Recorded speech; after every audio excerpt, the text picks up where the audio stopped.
Okay. Okay. In the first part of this class, we are going to talk about apa nama subculture, and its role in consumer behavior. Okay, subculture ni sepenuh sikit. Macam contohlah kita ada banyak culture, kan? Core culture in Malaysia. For example, kita ni orang Melayu. So Melayu is a culture, tapi Melayu juga is a subculture of Malaysia. Tapi katakan kita anggap Melayu itu sebagai culture lah, satu budaya. Bawah tu kita ada orang Jawa. Orang Jawa is a subculture. Wah, kita ada orang Bugis, kita ada orang apa nama orang Banjar, kan? Rumah saya orang Banjar. Lepas tu kita ada subculture yang lagi kecil bawah subculture tu. Contohnya orang Jawa di Johor dengan orang Jawa di Selangor lain. Punya cara kadang cakap pun lain, budaya bermasyarakat pun lain. So dalam culture yang besar kita ada satu culture kecil. Contohnya kita ada satu culture yang besar. Pusing tu ialah satu culture, satu budaya. Sebab saya rasa kita share a lot of norms yang sama. Contohnya lah, orang kata student sini baik, lepas kelas cium tangan. Itu yang saya tahu bila orang kata student sini baik. Student sini memang hebat. Kan? So menjadi student sini ialah satu culture. Tapi you ada student PKS, itu dah ada subculture. Dengan bawah student PKS, you ada student QM, QS, macam-macam student tu. Kena ada subculture di bawah tu. Kemudian ada kecil lagi, student ikut tutorial pula. Kemudian you ada subculture ikut satuan. You ada subculture ikut you punya minat. So sebenarnya makin lama kita ni, we belong to a lot of different subcultures at once. And sometimes subculture tu ialah satu subculture yang formal. And kadang-kadang subculture itu boleh jadi subculture yang informal. Kita tak sedar. Contoh macam saya tak sedar bahawa saya sebenarnya belong to subculture yang tak formal. Subculture macam syarah tak formal. Kita tak sedar. Syarah tingkat 2. Macam kita ikut lokasi duduk kita. Syarah marketing, syarah Johor. Itu ya Allah banyaknya subculture. Yang kita tak sedar dan benda itu bukan formal, kan? Bukan macam kita ada persatuan anak Johor. Itu dah satu subculture formal in which you can isi orang. Kan? So itulah saya punya penerangan mengenai subculture. So what are we going to do and what we are going to cover today is we want to understand the subculture within Malaysia. Kita banyak subculture. Okay. Topik ni kita nak cerita pasal Malaysia. The next topic kita nak cerita macam mana cross culture. Macam mana culture kita nak bawa ke luar negeri, kan? Assimilation between culture. And for example, sometimes culture yang kita ada dekat Malaysia ni ialah a cross culture. In which contohnya kita makan ayam penyet. Itu culture daripada Indonesia, culture daripada segi pemakanan daripada Indonesia. Kemudian kita pun nak faham the influence of nationality and ethnicity subculture in consumer behavior. Cerita dia lah, kita orang Malaysia, dalam Malaysia ni, you ingat tak a few weeks ago, kita kata dalam Malaysia ada 30 berapa juta orang, tapi sebahagian daripadanya ialah bukan warga negara, belong to negara lain. So mereka membawa nationality and culture mereka sendiri. Kemudian kalau you sedar juga, yang hari itu yang ramai buat jurnal kan, individu, saya nampak banyak juga research based on religious affiliation. Macam mana pegangan agama itu penting dalam kita membuat keputusan pembelian barang. Contohnya produk halal. So kita nak faham apa impact religious affiliation. Geographical location also play a major role. Contohnya macam tadi saya kata, Jawa di Johor, Jawa di Selangor lain. Mungkin because of location. And because of location, there might be influences from other different cultures. Kemudian kita nak cerita juga culture based on age and generational influence. Kan kita ada Gen X, Gen Y, Gen Millennial, Gen macam-macam Gen kan. Kemudian kita pun nak faham juga tentang gender. You remember last week we throw out all the statistic, kita tengok perbezaan lelaki. In one of the statistic, kalau sudah tak sedar, kata lelaki yang mempunyai pendapatan 7,000 membeli lebih banyak online. Sebab tu kata gender pun memainkan peranan yang penting. Okey, macam ni ini kita punya culture kan, Malaysia truly Asia. So Malaysia is a melting pot. Macam-macam budaya kita ada. Okay. So what is subculture? Subculture based on ethnicity, religion, geographic location, based on a lot of things.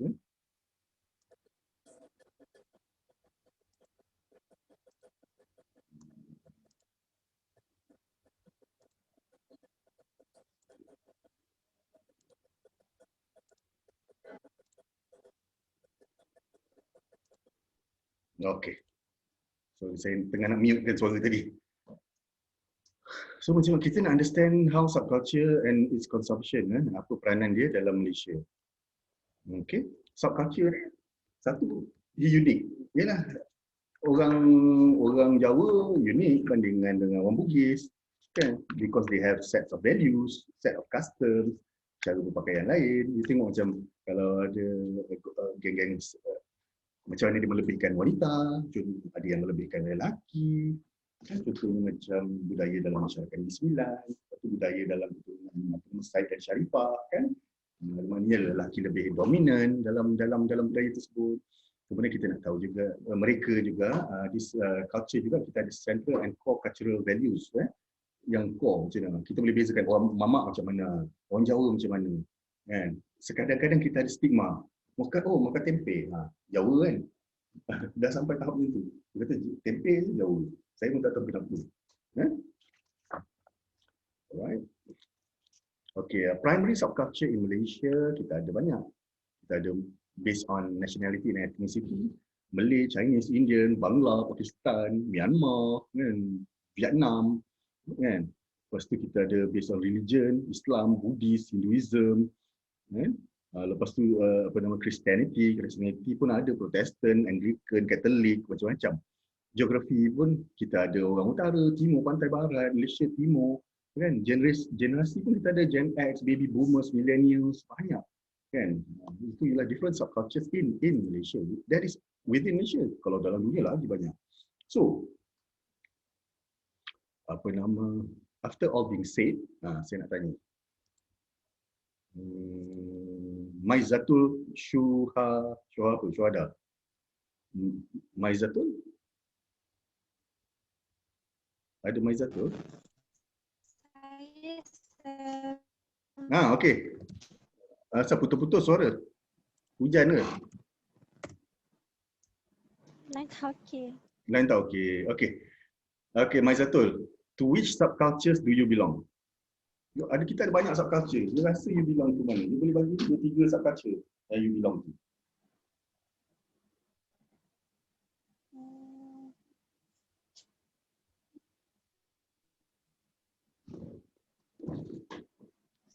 Tadi kan saya dah terang macam-macam subculture. You orang mana, Maizatul? Sorry, saya baru masuk. Tak apa, you orang mana? Kelantan. Yang Kelantan, you mungkin subculture orang Kelantan. Orang Kelantan is another subculture. Orang pantai. You belong tadi macam dalam geografi pun. Kan, dalam geographical location, kan, based on geography. You juga belong to you orang mana? Orang Melayu betul ke? Orang Siam ke? Melayu pure ke? Campur ke? Melayu. Melayu. Lepas tu you student QM. Kan? Itu ialah subculture yang you belong to. Okay? Dan you rasa dia effect tak cara you membeli? Contohnya saya nak tunjuk Maizatul, you student QM kan? Beza tak corak pembelian ni dengan student budak muamalat kat FEM? Beza? Beza macam mana you rasa? Dari segi cara beli kot. Mungkin cara beli, mungkin sebab budaya FEM, mungkin budak-budak ni banyak belajar pasal ekonomi. Dia kata dia jadi lebih berhati-hati nak beli. Kata, ni mahal, aku belajar ni. Ini tak boleh, ni kita kena beli barang Malaysia ni. Kalau tak, kita punya duit kita banyak mengalir keluar. Ataupun, itu satu perbezaan. Yang kedua, mungkin corak pembelian ni berbeza dengan student FEM. You mesti ada software sebab you QM kan. You ada nak buat design apa apa. In which student FEM mungkin you pakai InDesign ke apa kan. Student FEM, InDesign tu apa? Kan, tak tahu. Corak you pun juga berbeza dengan student FST. Corak you berbeza juga dengan student FEM tapi budak accounting. You nampak tak? Subculture tu juga. Kan, sebagai pelajar saja pun dah mencorakkan cara pembelian ni. Okay, thank you Maizatul. Okay. Okay. Okay. Okay. Apa influence nationality and ethnicity on consumer behavior? Macam satu, tengok orang Melayu ada 68%. Orang Cina ada 23%. Orang India ada 7%. Macam mana? Okay, kita tengok. Malays, today, Malays make up Malaysia. Ialah sebab kita majority. The largest ethnic group. Kita juga a part of Bumi-Putra. So apa definisi jadi Melayu? Orang yang practice Islam, practice Malay tradition, and speaks Malay language. Itu baru jadi Melayu. Itu yang kadang-kadang kita kata Melayu celup lah. Orang Islam, Melayu, tapi tak kerti cakap bahasa Melayu. Cakap pelat. Maksudnya, that is the definition of Malay. Kan? Itu conversion of because due to the fact that kita berlaku conversion kan. Zaman-zaman dulu kebanyakan orang Melayu dulu Buddha ataupun Hindu sebab mereka berdagang kan. Tapi dengan influx of Arab trader kan, jual rempah, jual apa pada kurun ke-14, banyak kita itulah kedatangan Islam. Ramai ada yang cakap kedatangan Islam daripada mana? Daripada atas, daripada utara kan. Ada yang kata daripada itulah Melaka kan, orang berdagang. Banyak kan teori. Okey, orang Cina ni pula. Cina 23.7%. Dia datang time Hang Lipo kan. Pergi ke Melaka 15 century. Tapi zaman dulu ada juga orang cakap apabila orang Cina ramai berdagang di Terengganu juga kan. Itu pun antara ni, tapi yang paling signifikan is due to the arrival of Hang Lipo in Melaka. Kenapa orang Cina datang? Sebab zaman dulu perkataan Nanyang. Sebab kita ni orang kata kekayaan. Di mana itu Semenanjung ni banyak letaknya kekayaan. Kita ada emas, kita ada biji timah, kita ada tanah yang subur. So kebanyakan orang Cina ialah orang Buddha. Selain daripada bahasa Mandarin, mereka juga berkata.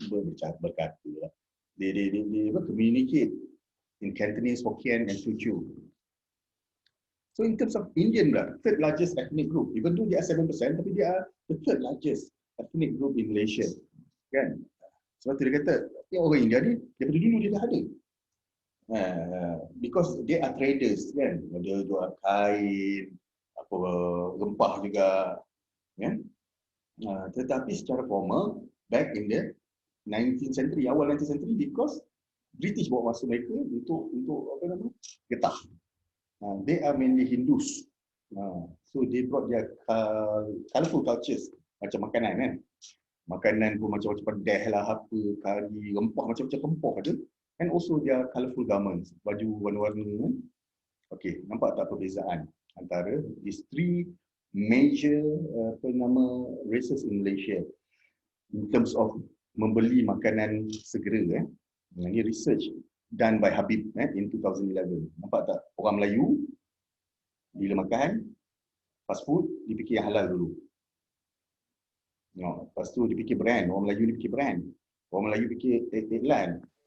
Easy to cook. So kalau you sebagai satu company you want to enter Malaysia, you nak jual fast food, you have to tackle this kan. You nak tackle mana? Okay, Melayu macam ni. Brand kita kena power, advertising kita power, nak mudah masak, halal penting. Kalau kita nak target Cina, Cina apa? Cina dia nak food safety, dia nak suitable taste, rasa tu. Sebab dia nampak Maggi ada buat prosperity burger sebab dia suit Chinese punya taste. Orang India ni pula macam mana kita nak tackle pula. Kalau ini based on research kan, in terms of fast food, dia nampak tu. Paling tinggi untuk dia ialah cheap, murah, mungkin kena fresh. Lepas tu kena apa? Murah, fresh. So macam mana nak tackle this different culture? Sebab kalau you sebagai peniaga. This is a weekly average spending of different races. Orang Melayu kalau apa? Melayu kalau biru. Melayu suka makan pizza banyak. Spend on pizza and fried chicken. And also buns and breads. So dia kata macam, wah, orang Melayu suka makan yang menggemukkan ni. Pizza, fried chicken. Orang Cina suka pasta. Bukan orang Cina, orang India. India suka pasta. Orang Cina suka ayam panggang, roasted chicken. Meat consumption by ethnicity based on data by Pharma in 1988. So kita nak faham pula what is the impact of religious affiliation kan on consumer behavior. Banyak. Macam tadi saya kata macam halal kan. Halal. Okay. Kemudian what is religious affiliation is a subculture that based on identification with religious. Contohlah orang Cina, ada orang Cina Kristian, ada orang Cina Buddha, ada orang Cina Islam. Okey. Ni kita ada macam-macam pengguna. Yang ni research done during bulan puasa. Back in 2017 ke 2016 saya tak ingat. 2000 ya. Orang Malaysia bulan puasa dia buka mata untuk sahur, dia beli online. 90.1% pembelian online dalam bulan puasa berlaku time sahur. Lepas tu sebab bulan puasa tak makan kan, 21% membeli ketika lunch break. Minggu ketiga Ramadan paling tinggi sekali, ya, sebab dah nak raya. Selepas raya ni, a few weeks, mungkin seminggu 2 minggu, consumption pattern online naik balik sebab orang ada duit raya.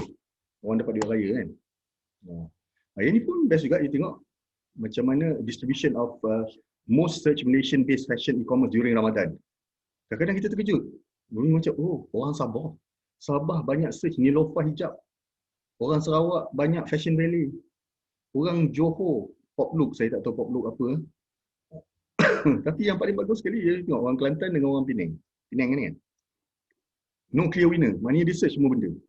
Tak ada yang lebih daripada yang lain. Nampak? Muslimah clothing, orang mana ni? Orang mana ni? Kedah, Perak, Pahang. Ni mana ni? Negeri Sembilan. Kan? Biru ni Fashion Valley, Sarawak, Terengganu, Selangor, Perlis. Pop Look hanya Johor je. Saya tak tahu Pop Look. Saya kena cari lah Pop Look apa. Ni. Online traffic increased by 105% at 5 AM on Ramadan. Macam tadi kita kata. Dan pukul 7 malam decrease. Memanglah. Sebab orang nak buka puasa. Kan? This saya suka ni because this research was back in 2018. Saya tak ingat back in 2018 whether Foodpanda ada ke tak. Tapi kalau sekarang saya rasa mungkin dekat nak pukul 7 ni lagi banyak sebab orang beli Foodpanda, GrabFood. Sekarang back in 2018 saya tak tahu macam mana. Mungkin saya tak ingat Foodpanda ada ke belum. Kan?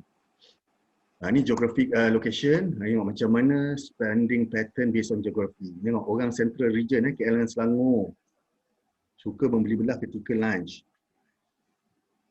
Fast moving consumer good. Orang Perlis, Kedah, Penang dan Perak suka. Okay, what is fast moving consumer good? Benda yang cepat habis. Sabun, garam, gula, minyak, tisu. Fast moving consumer good. Kita in marketing we call it FMCG. FMCG. Selalu dalam shopping complex, dekat mana dia orang letak benda-benda ni FMCG? Siapa boleh jawab? FMCG ni lah benda-benda yang selalu habis. Kat mana dia orang letak? Okey, kenapa dia letak kat tengah? Okey, saya nak tanya satu benda je. Siapa tadi nama? Tak nampak. Telur letak kat mana dia orang? Kalau you pergi Tesco, Maidin, Jaya, telur letak kat mana? Hujung tepi dinding. Okey. Minyak masak letak kat mana?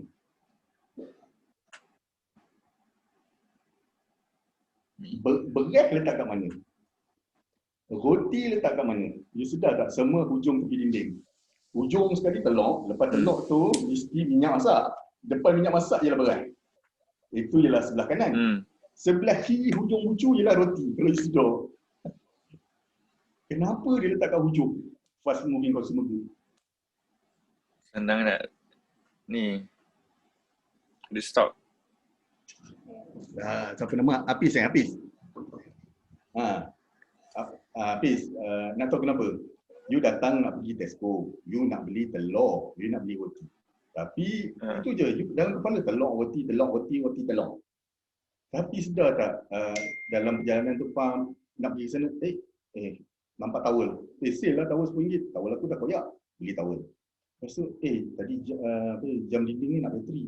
Tapi tak ada jual bateri 2, dia jual bateri 8. Beli bateri 8. Lepas tu dah seorang tengok, haus lah. Ambil lah satu jus kurma. You nak beli tadi telur dengan roti. Tapi you beli banyak dulu. Sebab itulah, dia letak kat belakang. Kalau dia letakkan depan telur, roti apa semua, you ambil terus balik. You tak beli benda lain. Sebab tu, FMCG ni dah letak paling hujung. Sebab orang memang nak beli tu, tapi tak sengaja terbeli benda lain. Sebab tu, kalau you sedar, dekat tempat kita nak bayar kan, dia letak coklat. Tapi dia tak letak coklat yang murah, dia letak coklat yang mahal. Orang punya nak bayar cepat. Itu dipanggil point of sale punya display. Dia akan jual benda yang mahal. Alamak, nak beli coklat, betul lah, nak pesan coklat, Padahal nak beli cat Tango kat belakang tu murah. Tapi, alah, takkan nak masuk balik orang ramai ni. Ambil cat Cadbury mahal. Itulah cara kita menyusun produk. Okey, orang dekat East Coast pula, Kelantan, Terengganu, Pahang ni, rupanya dia suka beli barang baby. Bagus ni, sayang anak. Orang dekat Southern region ni, Johor, Melaka. Ini siapa orang Johor, Melaka, Negeri Sembilan. Men clothing is one of the top 10 categories in Johor, Melaka and Negeri Sembilan, signaling that men from this region are more fashionable. Dia kata orang Johor, lelaki Johor, Negeri Sembilan dan Melaka lebih fashionable. Betul ke? Okey, dan orang Sabah Sarawak dia suka gadget. Kenapa? Sebab mahal. Gadget susah nak cari, nak kena pergi KL apa semua. So dia orang lebih banyak membeli. Kan online. Betul, sebab adik ipar saya dulu Sarawak, dia jual iPhone. Kan dia jual macam-macam lah aksesori. Handphone dia kata memang laku. Dulu dia buat kedai kat Kuching. Sebab dia kata kat sana susah nak dapat. So dia beli ni, kadang dia jual online. Okay. So because of tadi geographical location, ni nampak tak island ni? Nak pergi KL, KLCC, atau Cape, Pulau Pinang, Ipoh Mali, Kuching. Okay. So sekarang kita nak go to the influence of age and generational influence. Ini macam-macam generasi kat Malaysia. Gen Alpha. You ni semua gen apa? Gen Z Sekarang berapa umur? 23, 24? 22. Apa? 42? 24. 24. You dah 23. millennial ni dah lain ni. Apa nama Gen Z? Most of you are Gen Z lah. Saya dekat Gen X. Wife saya dekat millennial. So berbeza lah. Makan beza, dengar lagu beza, pakai baju beza, spending pattern semua beza. Ni comparison. Okay, dia best. Nampak tak benda ni semua? Gen Alpha, Gen Z, Millennials, Gen X, Baby Boomers, Silent Generation, whatever. Dekat US pun ada generasi ni.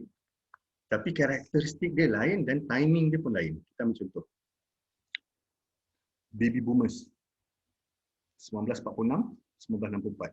Dekat US, kat Malaysia. Okey, dekat US. Okey, what does it mean? Kalau dalam segi generasi ni, bila kita kata Baby Boomers, dia memang ambil daripada segi literal kita. Baby Boomers maknanya tiba-tiba berlaku ledakan, ada banyak baby. Di US kenapa berlaku? Sebab kat US, between 1946 to 1964, ada banyak perang. Baru habis Perang Dunia Kedua, dia orang balik tak ada kerja. Kan? Askar balik tak ada kerja kan? US apa dia buat? Duduk rumah, kahwin, berlambak baby. Selepas itu. Lepas tu dia ada Korean War, dia ada Cold War, dia ada Vietnam War. Kan? Berlaku dalam ni lah. Lebih kurang Vietnam War time tu baru nak start kan. Vietnam War 70 lebih ke berapa. Kan? Ni lah. Vietnam War. Vietnam War 1955-75. Berlaku dalam ni. Sebab tu askar pergi balik daripada Second World War tak ada kerja. Tapi dekat Malaysia, baby boomers ni berlaku ketika merdeka. Kenapa? Selepas merdeka tu kehidupan lebih baik. Access to education lebih baik. Access to healthcare lebih baik. So walaupun apa nama apa nama, kita punya population naik, tapi tak adalah tahap ke baby boom macam kat US. Kita tak adalah tiba-tiba mereka je 15 juta keluar, tapi dekat US berjuta-juta keluar lepas perang. Tapi maknanya kita adalah berlakunya peningkatan daripada populasi, tapi tak adalah, wow, populasi di Malaysia ni sebenarnya berkembang slow sangat. Saya ingat back in the 80s kan, time tu Tun Mahathir was the Prime Minister, dia cakap by 2020 kalau saya tak silap, dia nak rakyat Malaysia ada 70 juta. Sekarang kita ada berapa? 30 lebih ya. Tak sampai separuh pun. By 2020. Memang Malaysia kita punya population bergerak tak laju. Sebab kadang-kadang ada orang kata dia coincide with education, lebih banyak, lebih pandai orang tu, lebih banyak dia belajar, kerja dia power, anak dia makin lama makin tak ramai. Kan? Anak dia kata senang jaga satu, aku boleh tumpahkan kasih sayang banyak, aku pun kaya kan. Senang. Okay, in US pula Gen X between 1965 to 1980. So dekat US, this was the golden era of economic growth. Time tu US tengah naik, komputer baru nak start kan secara mass. Tapi berbanding dengan Malaysia, walaupun Gen X kan kat Malaysia, kita masih selamat lagi duduk kat luar during this time. Kat US tak selamat kan, because ni time tengah macam-macam industri lah, orang apa dia kata cutthroat economy kan, semua orang nak berjaya, time tu ekonomi tengah best. Tapi dekat Malaysia relax, kita main kat tepi padang, kita main basikal, kita main lumpur lagi, seronok. So masih berbeza lah. Tetapi during this time, inilah our status kan in terms of economy sama dengan Korea. Sedih, Korea sama dengan kita during this time, 1965 to 1984. Tetapi selepas in the 90s, ledakan ekonomi dekat di Korea berbanding dengan kita, memang kita tertinggal lah sampai sekarang. Padahal kita sama tau during this time dengan Korea. And yang paling best, during 46-54, Korea lebih bawah daripada kita. 1965 to 80 kan, kita memang lebih ke depan lah. So ni kita ada Gen Y. Gen Y pula, 81 to 2004, time tu in US, .com tengah naik, internet tengah naik. Kita ada Yahoo, kita ada macam-macam lah. Silicon Valley pun baru nak bertapak. Malaysia baru ada Proton Saga, 1985. Lepas tu kita launch of multimedia super corridor. Lepas tu baru internet ujung-ujung 90s. Tapi US awal dah ada. So kemudian Gen Z, Gen Z. Okay. Ekonomi dekat US during Gen Z ni tengah jatuh. Beberapa kali lah jatuh. Satu early 2000 sebab internet time tu dah mekar subur, tiba-tiba dia kata bubble the burst of .com. Kemudian back in 2008 juga kita berlaku di US berlaku apa subprime crisis kan. Subprime crisis. So dekat Malaysia time ni tengah baru nak naik daripada financial crisis lah. Asia financial crisis 97. Time tu tengah teruk. Lepas tu dalam 2003 semua our economy dah nak naik. Okay. Ni you all ni lah, Gen Z kan. Where does Malaysian Gen Z get their news? Kalau you tengok daripada ni, apa you boleh conclude? Ambil contoh, social media, TV news, friends. You take these top three kan, mana you dapat maklumat, apa you boleh conclude? Saya boleh conclude satu je. Bahaya itu, you all ni ambil maklumat daripada sumber, majoritinya sumber yang tak boleh disahkan. Contohnya social media dengan kawan-kawan melalui WhatsApp. Banyak lah, benda-benda yang bawah tu macam newspaper, news mobile apps, RSS feed kan, you jaga. Padahal benda-benda ni banyak yang dah verified. Kan? Yang bahaya. Generasi you banyak-banyak dengar benda-benda yang sumber yang tidak disahkan. Ni facts about you. Tengok orang buat research pasal you ni. 75% daripada rakyat Malaysia yang surf internet ialah generasi you. Daripada 75% masyarakat Malaysia in which you, 94% pergi dekat website, pergi dekat Facebook, social media. 56 cari maklumat, yang lain main chatting. Nampak tak? Your top 3 purpose to access the internet. Kan? Pergi ke social media, browse information and chat. Akan tetapi, bukan nak cerita benda-benda sayur. it can be considered that you punya generasi lah antara generasi yang sukses in terms of pendapatan. Saya nak contoh. 75% of you earn high salary. Mana nak cari generasi macam tu? 69% daripada you happy dengan keadaan you sekarang. 69% of you are in a good physical condition. Tahniah. 60% of you yang dah kerja enjoy your career. Dan yang paling bagus dia nampak tak? Dia tak cakap 56% graduated from college. Dia tak cakap. Dia cakap 60%, 68, dan 56% of you graduated from a reputable college and university. Maknanya 56% of you grad daripada universiti yang ternama. So maknanya your generation kan, supposedly kan, based on this fact, kan, insyaAllah dia boleh menerajui Malaysia dengan lebih bagus daripada generasi-generasi yang lebih dahulu. Tetapi dalam keadaan sekarang COVID kan, because this research was done back in 2015, kita tak tahulah daripada 75% of those who are earning high salary sekarang pun jadi kan. Kan, you tengok pilot pun sekarang susah. Kesian. Okey, ini macam mana perbezaan generasi ni, macam baby boomer ni. Baby boomer saya rasa mungkin generasi bapak you ke. Ataupun tak tahu, mungkin bapak you sama umur dengan saya, Gen X kan. Mungkin baby boomers ialah atuk you kan. Tapi saya baby boomers, bapak saya baby boomers. Dia tengok, you boleh tengok, oh tolerant. Orang generasi ni kan, bila kerja kan, self-sufficient, hardworking. Tengok, atuk you ke, bapak you kalau ada umur 60-70 kan, 60 you nampak, oh betul lah, bapak saya hardworking, mak saya disiplin, bapak saya committed. Nampak tak? Gen X ni, macam saya lah Gen X. So saya umur dah 40 lebih, saya nak security. Saya goals and objective oriented. So saya kata, so saya nak jadi ni. Able to manage time, can multitask. Ni saya. Tapi you, kan, ni Gen Y dengan Gen ke atas, suka fun, work, play fun. Networking, suka berkawan, suka gadget, independent, kreatif, believe and collaborating and cooperating. Tak kisah, tak kenal orang pun kita nak collaborate to achieve the goal. Achievement oriented, appreciate speed, nak cepat semua. Nampak tak? Gen Y top brand dekat Malaysia. Beli kereta Honda. Yang motor besar Ducati, minum Coke, Nescafe, nampak tak ni brand ni? Yang ni baca ni memang agak sedih lah. Malaysian millennials. Credit profile. Ni all orang yang umur 20-an.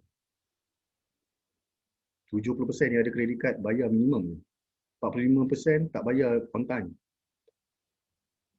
Dia tengok 120%. Ya Allah. You ada time, you ada masa, you baca statistik ni. Sedih. Please lepas ni kerja jangan hutang banyak-banyak. Kan? Beli kereta yang berkadaran dengan you. Beli rumah yang berkadaran. Tak mampu beli rumah, sewa dulu. Kan? It is not the end of the world. Kita kena ada semua benda dulu. Ini bahaya. Okay, ini research in terms of solo traveller based on different generasi. Nampak tak? Gen U ni lebih suka travel seorang. Dan lelaki lebih suka travel seorang. Apa biggest hurdle for solo? Safety 60%, 46% lonely, 34% costly. Okay. Gender. Lelaki dan perempuan, nampak tak? Lelaki kurang loyal kepada merchant berbanding dengan perempuan. Perempuan ni kalau dia dah suka brand tu, dia suka brand tu. Ya. Wanita, they seek for uniqueness in a product or services. Assortment of seeking. Dia suka pilihan banyak. Dia tak suka macam lelaki. Aku nak keluar beli kasut cap plugs. Pergi tu cari. Aku nak keluar beli kasut Adidas. Pergi cari Adidas. Tapi wanita, dia nak beli kasut. Dia pergi kedai tu, kedai ni, kedai tu. Dia suka memilih. Because dalam memilih, berlaku juga social interaction. Kan, dia boleh browse. Kan? Dia tak senang buat keputusan. Kadang-kadang pergi kedai, bawa perempuan, pergi kedai nak beli baju.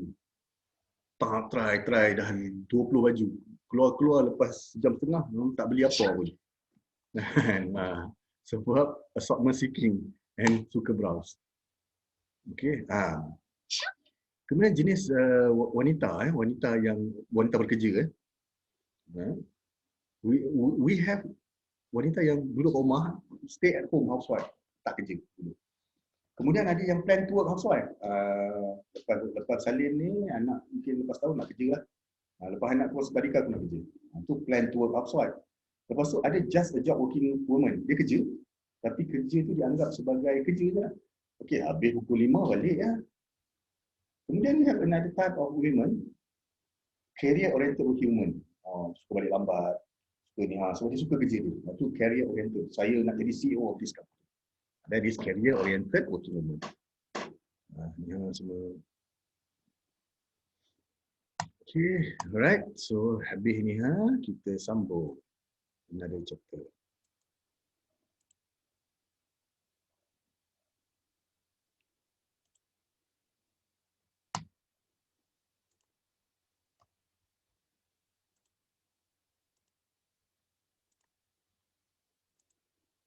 Okay. Tadi kan saya kata, tadi we talk about culture in Malaysia. Sekarang kita cerita pasal cross culture. Contohnya you company, kita ambil satu contoh lah, company overseas masuk Malaysia. Company makan. Takkan nak ikut tekak US, kata ni company US, tekak makan. Kita ambil a simple situation. You pergi KFC US lah. You pergi KFC dekat Texas. You boleh jumpa tak sarapan pagi nasi lemak? Ataupun you makan McD dekat Vienna, Austria. Ada tak Prosperity Burger? Tak ada kan? Sebab tu bila macam McDonald, bila masuk Malaysia dia pakai taste Malaysia. Ini cross culture. Walaupun brand, global brand, tetapi bila masuk ke negara orang, dia adapt kan to the norms. Kan? Okay. Malaysia pun ada global brand, contohnya macam Top Glove, Bonia. Kita ada banyak global brand. MAS kan, kita punya airline tu, kita ada banyak global brand. Proton kita kan, ini global brand. Okey, macam mana kita punya value? Of course di negara lain. Kan, macam mana kita nak research culture, budaya orang di negara lain. Kita nak masuk negara lain sebagai penjual, macam mana kita nak menyelidik dan budaya mereka, dan daripada hasil penyelidikan tu macam mana kita nak gunakan untuk company kita masuk ke sana. Kan? Sebab sometimes what might be effective in this country might not be the same thing in another country. Kita tak boleh cakap kat Malaysia ni, kita buat company kita jual air, kita ni sirap Bandung berjaya, kita jual dekat Canada, sirap Bandung meletup. Tak boleh. Kan, kita tak boleh buat assumption sebab itulah tadi kita ada different taste, different preferences based on culture kan, based on demographics. Lepas tu yang tadi saya kata cerita macam pasal McDonald masuk Malaysia semua ni, we call it localization and standardization of product. Kita ada global brand macam tadi saya kata global brand, Apple, apa nama HP, Honda, Toyota, Mercedes, BMW, apa lagi kita ada katakan jam Fossil, jam Tissot, lepas tu kita ada mainan macam Spiderman, kan, Batman, lepas tu kita ada macam-macam lah, kita ada Supreme baju, kita ada L, kita ada Dior, itu global brand. Sebab apa? Bila kita sebut orang tahu. Kita sebut dekat Jamaica pun orang tahu, kita sebut dekat Uganda pun orang tahu, kita sebut dekat Trinidad and Tobago pun orang tahu brand tu. Kan? Because they are the global brand. Macam ni lah. Apple, Disney, Coca-Cola. Okay. Global brand kita ni ada 3 karakteristik. Satu, quality signal. Bila kata Apple, bagus. Tapi global brand pun ada juga quality signal. Macam contohnya, kalau ada masuk kitab Lada, L-A-D-A. Lada, kereta ada kat Rusia, dia ada kat negara-negara area sana kan. Betul, teruk sangat kereta tu. Kan?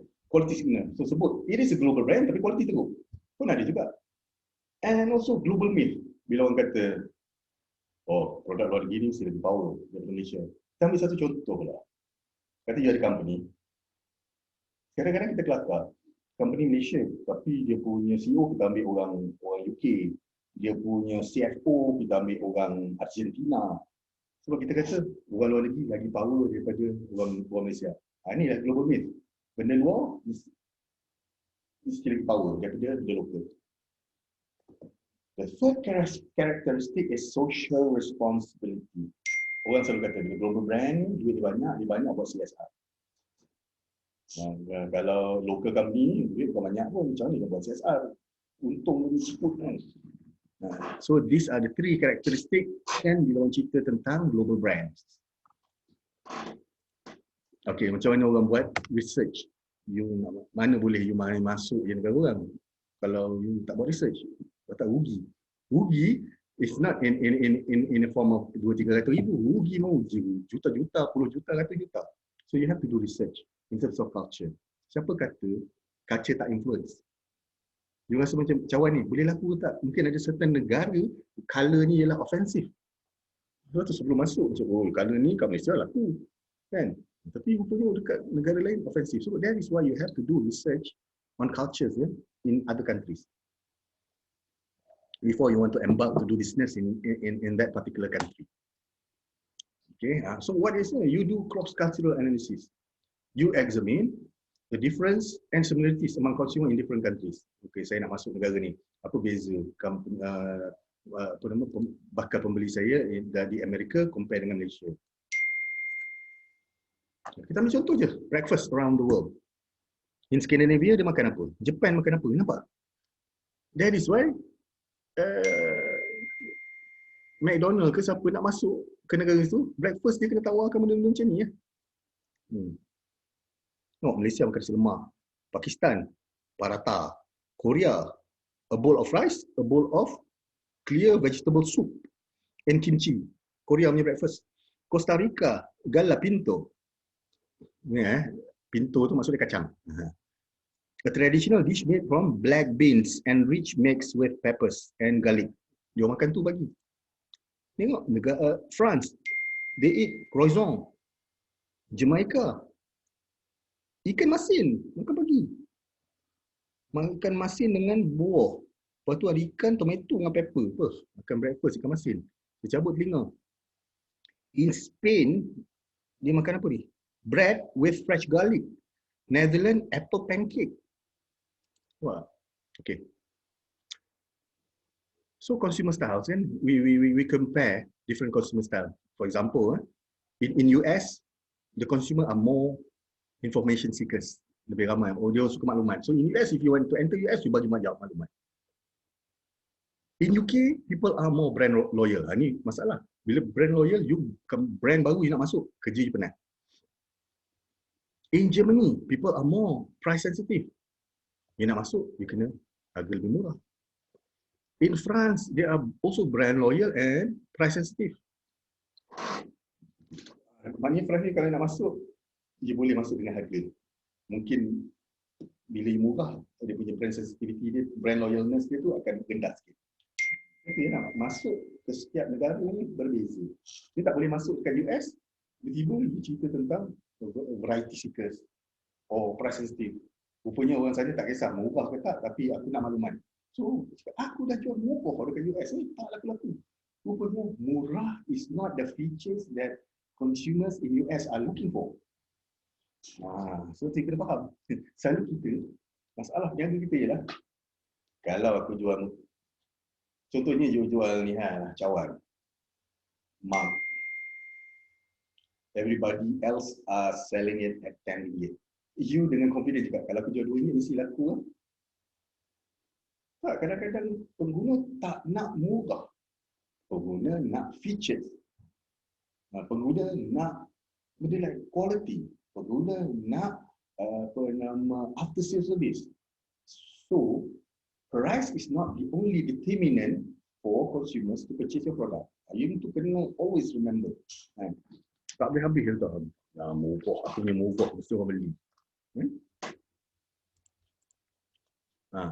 Macam mana orang-orang ni spend dia spare cash, duit lebih. And in terms of saving, orang Asia Pacific, orang kita ni suka menyimpan. So kita tengok lagi retirement. Orang North America lebih suka spend on retirement. Home improvement. Orang North America lebih suka spend on home improvement. So kalau you company macam IKEA, you company Mr. DIY, pergilah ke North America because people there like to spend 25% of their spare cash for home improvement. Buat betulkan rak kat rumah, shellax, almari ke. Dan sebab tu kata sebelum masuk, before you enter into a new market, especially in a global market, you have to do some research. Okay. So how you want to measure? Satu, product quality, willingness to buy product, ethnocentrism, maknanya dia lebih suka barang daripada negara dia ke. Sebab tu kadang-kadang barang you kena nama-nama macam Malaysia. Kan ada barang nama macam Malaysia, lepas tu bukan buatan Malaysia. Nama macam barang Malaysia. Lebih-lebih lagi macam makanan lah. Kadang-kadang dia kata, Pak Ahmad, bukan orang Melayu punya And then perception of consumption culture, acculturation, maknanya you ajar orang tentang budaya you tarik orang kepada budaya you. Kan? Ini ialah how to measure cross-culture aspect. Okay. Ini antara contoh-contoh soalan yang nak tanya lah. I enjoy, you rate lah. Agree ke disagree? Ini contoh-contoh soalan. Kemudian, macam mana nak measure juga. You just, soalan-soalan seperti contohnya in terms of independence kan. You tanya soalan, I would rather depend on myself than others. My personal identity is important to me compared to others. Ataupun in terms of interdependence, you tanya soalan. Interdependence maknanya macam mana you depend on orang lain. The well-being of my group members is important for me. I feel very good if I cooperate with my team members. Lepas tu in terms of power pula, saya boleh bekerja dengan orang yang saya boleh menerima arahan daripada orang yang lebih muda daripada saya. So you kena tengoklah soalan. Okay, contoh saya ambil soalan tentang prudence. Saya percaya dengan planning untuk masa hadapan. Saya bekerja untuk kejayaan masa hadapan. Itu prudence. Tradition punya soalan. Contohnya, I'm proud of my culture. Saya mementingkan menghormati budaya orang lain. Okay. In terms of innovativeness, saya lebih suka mencuba barang baru. Okay. In terms of ethnocentrism, saya tak akan beli barangan luar negara. Saya akan beli barangan Malaysia sahaja. I only BMF, buy Muslim first.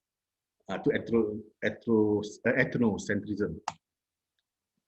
So what is acculturation tadi? Kita belajar tentang budaya baru. So tugas sebagai manufacturer ke, penjual ke, peniaga, kita nak bantu customer kita faham tentang budaya yang kita nak bawa.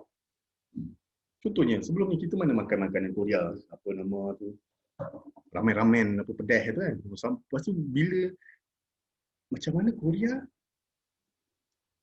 culture kita, macam mana Korea membawa budaya mereka ke dalam kita. Membawa budaya makanan mereka ke dalam budaya kita. Budak-budak zaman sekarang nak buat apa? Ramen challenge lah, apa challenge lah. Melalui industri hiburan. BTS dia lah, Blackpink dia lah, lepas tu drama-drama dia. Barulah dari situ orang learn, budaya makanan dia. Nampak tak? Dia ada cara. Dia bukan macam, aku nak ajar negara ini tentang makanan aku.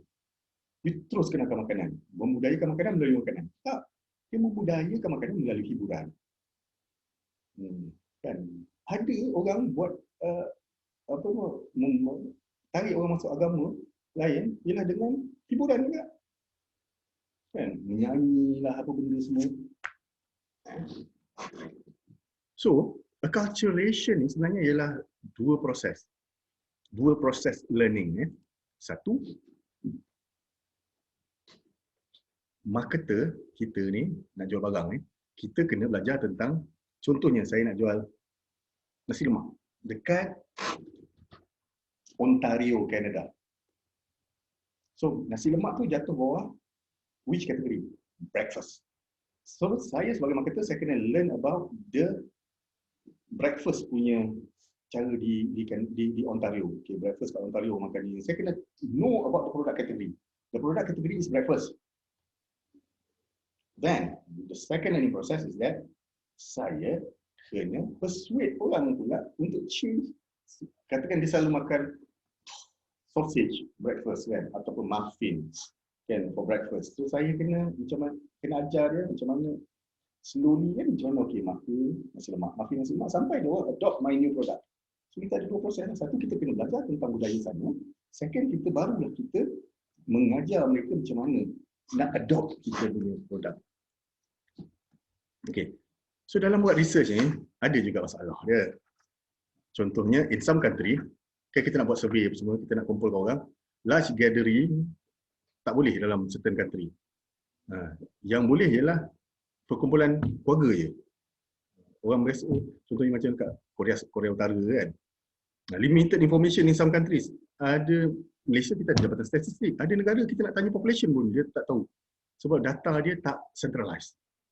In terms of measurement skills, measurement skill pun kita nak tahu. Contohnya kita kata, orang Malaysia kata sedap. Orang Malaysia tulis sedap. Brunei kata sedap. Sedap Brunei itu sama tak sedap kita? Atau kita pakai Likert scale kan? Of the scale of 5 or 7. Malaysia letak 7, Brunei letak 7. Sama tak 7 dia? Mungkin ada orang negara ni kata dia senang bagi 7. Sebab apa-apa benda perbaharuan, macam contohnya kan tadi kita ada jenis orang yang inovatif, suka try benda baru. Dia tanya orang yang suka benda baru, dia memang tanda 7. Sebab dia suka perubahan. Kan?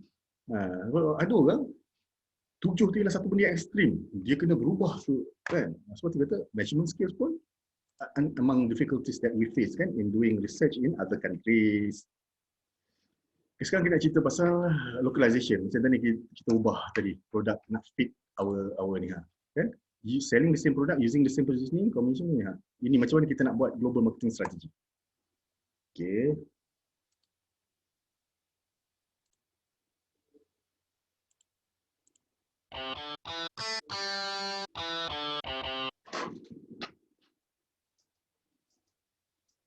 Most of the Japanese has high preference toward the animations and figures. Therefore, McDonald's in Japan tend to air more animations-related advertisements, especially the Happy Meals with free toys. The screening of animation figures attracts not only the young kids' attention, also the teenagers as well as the young adults. The audience were communicated with the Japanese language in the advertisement. ナルトのハッピーセットカードもついてるってばよ。ハッピーセ水の世界へついてる。ポッタムアルセウス行け。今度は水で遊べるポケモンだ。それアイムラブリードイツアステッカーも。 Entertainment industry in Taiwan is very well developed. Artists and celebrities are often the spokesperson to brands and products. In order to capture the attention of the local consumers, McDonald's in Taiwan practiced the celebrity endorsement strategy by getting the famous pop stars like Wang Lihong, Jolin Tsai, and Anthony Neely to promote the benefit of their products. The audience were communicated in Mandarin. 好好吃哦。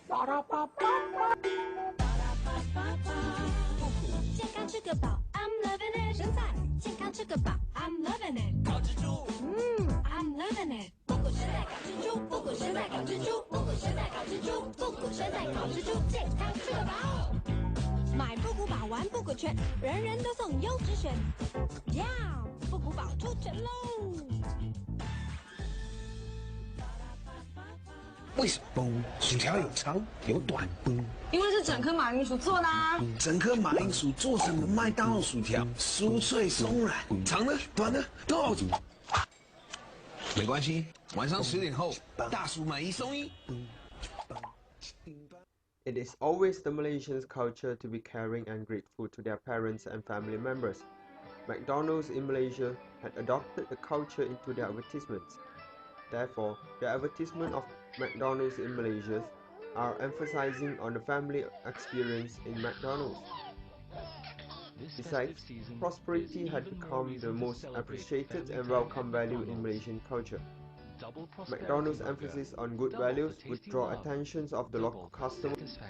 The audience were communicated in English language for understanding of audiences from various ethnic Time of the year again.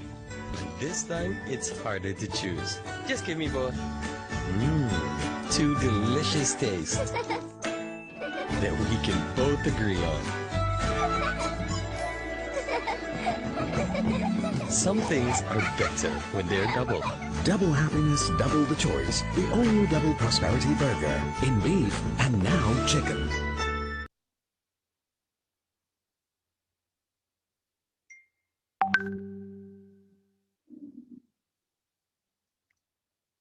Okey.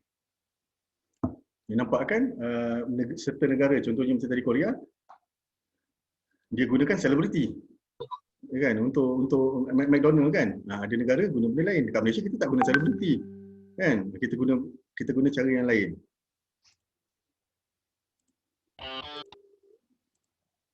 Okey.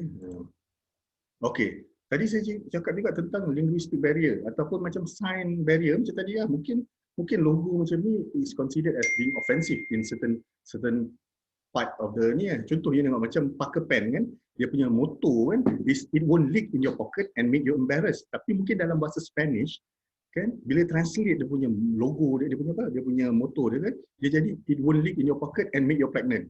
Kalau kat Taiwan mungkin come alive with Pepsi, the Pepsi generation, when being translated into their language, dia jadi bring ancestor, kembalikan apa nama keturunan kita yang dah mati je, hidupkan kembali kan, kan orang-orang yang dah mati.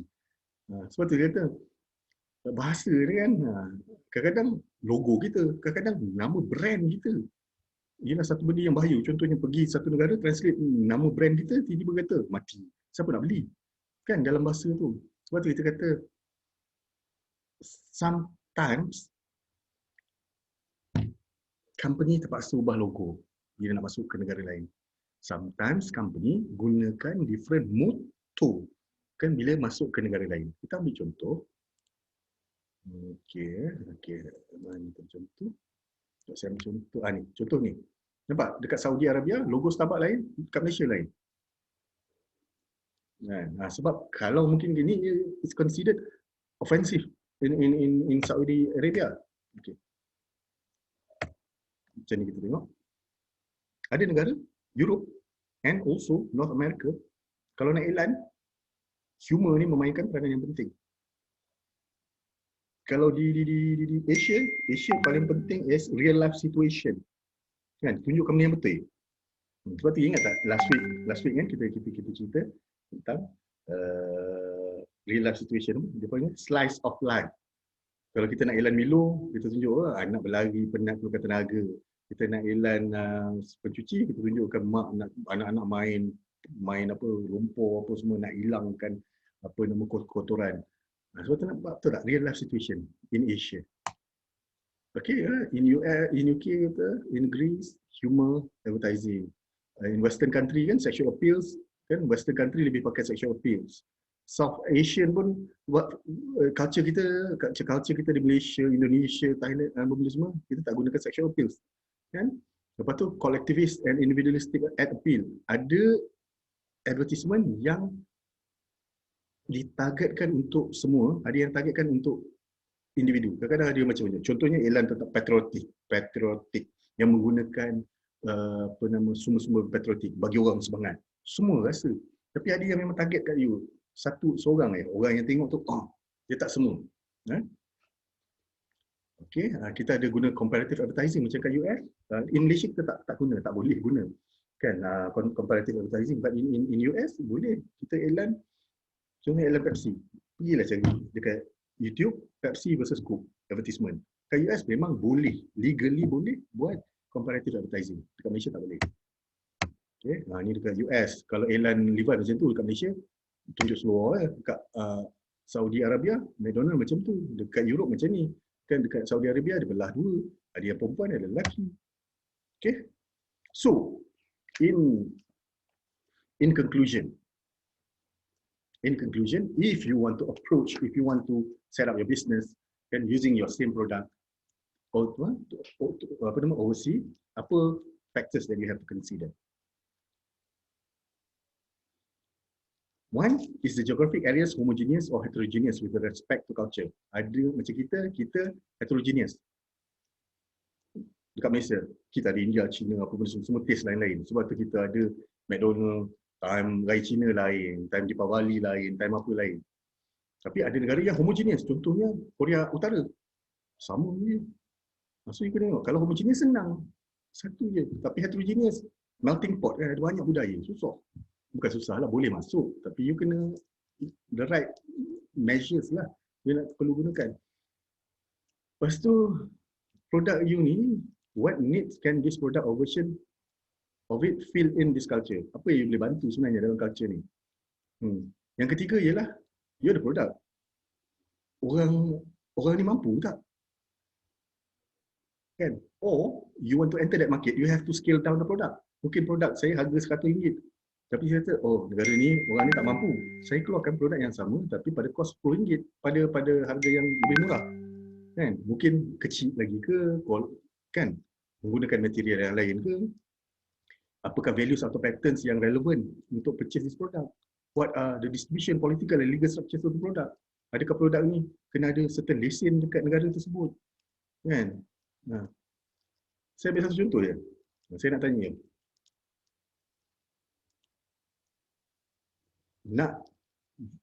You nak import kertas A4. You nak beli 80 kontena daripada China. Boleh atau tidak? Siapa boleh jawab? Nah ni boleh tak? Okey. Saya nak beli 80 kontena, harga dia katakan RM800,000 lah. Saya tak tahu harga dia, RM800,000, boleh tak? Okey. Sampai kat sini kena cukai, you bayar apa semua. Boleh tak sampai ke rumah? You bayar semua cukai. Boleh ke tidak sampai ke rumah? Siapa boleh jawab? Teka.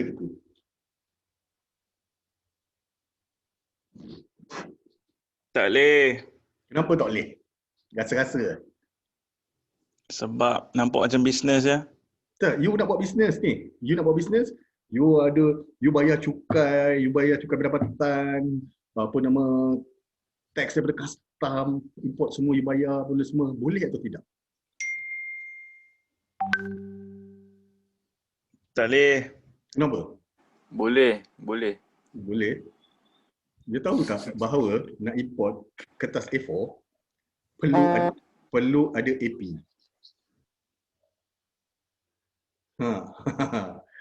Macam nak import kereta pula. You kena ingat certain produk nak import ke Malaysia kena ada AP. You tak boleh import macam you. Tiba-tiba aku nak beli kereta lah daripada Jepun pak. Aku import dia pun naik kapal pak, bayar aku bagi cukai. Tak boleh, you kena ada AP. Dan AP ini belong kepada different kementerian. Contohnya kereta mungkin Kementerian Perdagangan Antarabangsa. Lepas tu kalau saya tak silap macam alarm rumah. Alarm rumah kalau ikut betul, kalau saya tak silap, alarm rumah you perlukan AP juga daripada polis. Daripada KDN. Polis kan, bawa KDN. Itu alarm rumah pun nak kena AP. Oh, aku tak boleh main import saja ke? Saya kata, susah lah aku beli kat sini A4 mahal, aku nak belilah China A4 murah, Indonesia pun pokok banyak, boleh beli murah. Secara haram boleh lah, secara haram you sudut boleh lah, nak beli secara halal tak boleh selagi tak boleh dapat AP. Dan AP ni bukan jenis, you pergi ke Kementerian Perdagangan Antarabangsa, saya nak AP kereta. Dia bukan boleh bagi macam tu, dia ada kota. Dia ada moratorium. Okey, kita kota ni sampai sehingga tahun ni aja. Orang ni aja boleh dapat. Company ni aja boleh dapat. Mungkin ada bidding system ke benda semua. Sebab tu dia kata distribution, political and legal structures of the product. Itu low. A4 je pun. Bukan boleh tembak orang pun. Bukan macam kereta pula. Kan ada enjin ada apa semua. Itu pun kena ada AP. Kalau you sedar, tak senang nanti research lah. Apa produk lagi kat Malaysia yang produk yang you nak import ke Malaysia yang perlukan AP. Kan? Lepas tu another factors that we should consider is how are we going to communicate about the product. Macam mana kita nak beritahu masyarakat di negara yang kita nak masuk tu tentang our product. What are the ethical implications of marketing of this product in this country? So banyak benda kena fikir. Bukan main senang. Orang kata aku boleh meletup kat sini, bolehlah jual kat overseas. Sebab tu ramai orang meletup kat sini, dia test dulu. Bila-bila lagi produk bukan makanan dia test dulu, main masuk kat Amazon.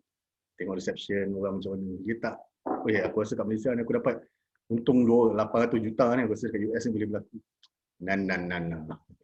Kan? There's a lot of things you have to consider. You have to do research. Kan? Sebab ingat rugi itu adalah benang.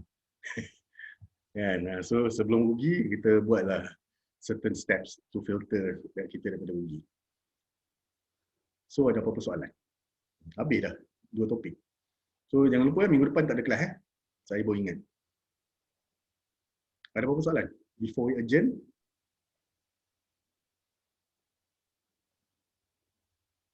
Okay?